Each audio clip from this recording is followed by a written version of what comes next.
Hey guys, so there has been a little bit of Korra information coming out that I just want to talk about in a video. So a while ago, I'm not even sure when, maybe about like a week ago or so now, there were some new Korra trailers that came out.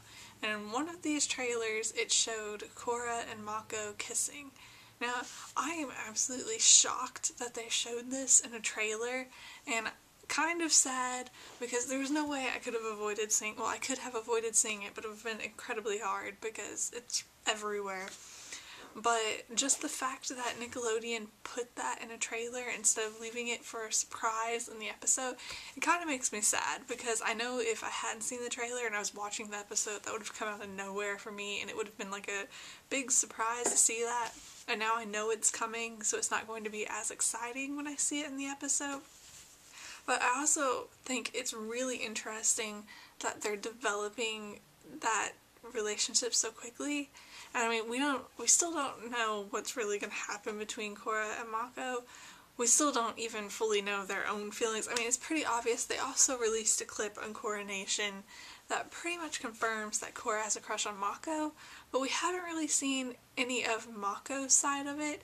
I'm hoping he has feelings for her back, because if he doesn't, then that would be sad, but we don't really know, and we don't know how he responds when she kisses him, so there still are like a lot of questions, but I kind of wish the kiss hadn't been shown at all. But I am still really looking forward to that episode. I don't know what episode it will be in, but and that's another thing, we don't know what episode it's from. So there still is a bit of surprise because we don't know exactly when it's going to happen.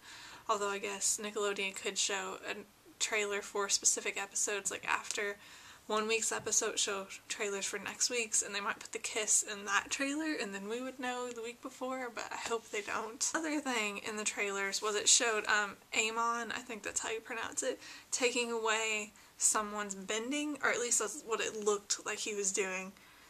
I'm almost positive that is what it was. That's what it looked like. It looked exactly like Aang taking away Ozai's bending in the finale. And so that's interesting. And there have been lots of, like, I've seen lots of conversations on this. Like, Aang is told by the lion turtle that in order to take away someone's bending, you have to be like pure of heart or whatever. So that says something. If that's true, then Amon should be pure of heart or whatever. And my theory on that is, I mean, he may really believe in what he's doing, you know, like the whole equalist thing. He may really think there shouldn't be benders, and so maybe that makes him pure of heart because he really believes he's doing what's right. Or maybe he's just like purely evil and that counts, or something. I don't know, but that's interesting, and the fact that he can take away people's bending, which is really scary. So that should be like a really interesting part of the show, considering that didn't come into Avatar until the finale, and it was like thrown into the finale out of like nowhere, and now it'll be like an actual part of Korra and like the whole entire show, so that's really interesting. And then through Coronation, Nick's been releasing, it has like this interactive thing where you can like explore Republic City, and there's some information on there, one of which is it has the characters' ages. And one thing I find really interesting is it says Tenzin is 51 and Pema, I'm assuming that's how you pronounce his wife's name. I really need to get down the pronunciation of the names, but she's 35, so that's a 16-year age difference, which is a pretty significant age difference, and I just find that interesting.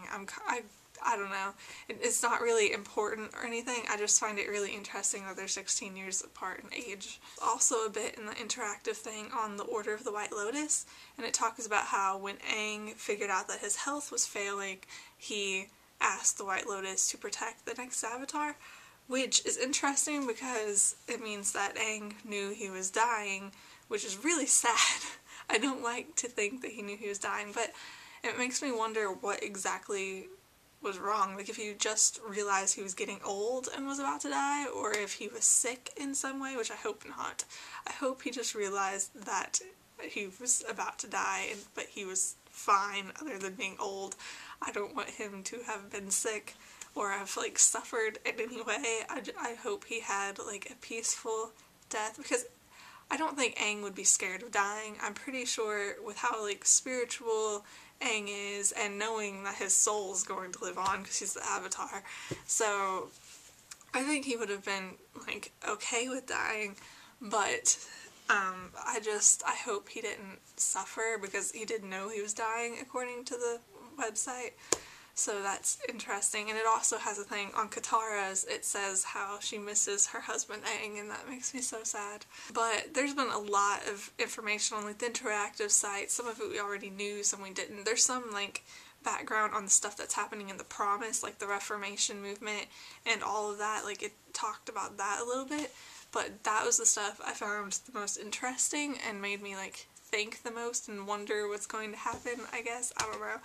But I'm really liking all the information, even though I wish the kiss hadn't been in the trailer. But next week, I'm filming this on Saturday, so a week from today, the first 2 episodes are airing on Nickelodeon, and I'm so excited. So, yeah, I will see you guys later. Bye.